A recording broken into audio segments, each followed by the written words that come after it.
ఒకరిని నమ్మి చూడు మోసం అంటే ఏంటో తెలుస్తది. మోసపోయి చూడు జీవితం అంటే ఏంటో తెలుస్తది.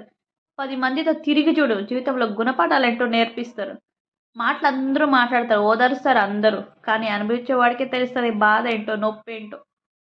జీవితం అంటే ఏంటో ప్రతి ఒక్కటి అనుభవిస్తేనే తెలుస్తది.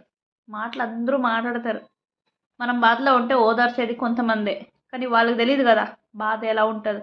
అనుభవించేవాడికే తెలుస్తది. నమ్మండి మనుషుల్ని.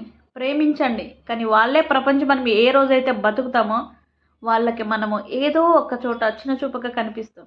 గుర్తుపెట్టుకోండి. మన కాళ్ళ మీద మనం నిలబడి చూపించాలి.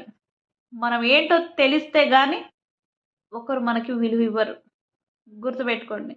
10 మందితో తిరిగైనా జీవితం అంటే ఏంటో తెలుసుకోండి. తప్పులు చేసి గాదు. నీతిగా, నిజాయితీగా బ్రతికి చూపించండి. అప్పుడు మనం ఏంటో తెలుస్తది. 10 మందికి తెలిపిస్తాము గూడా. గుర్తుపెట్టుకోండి. గుడ్డిగా ఎవరిని నమ్మకండి. మోసపోకండి.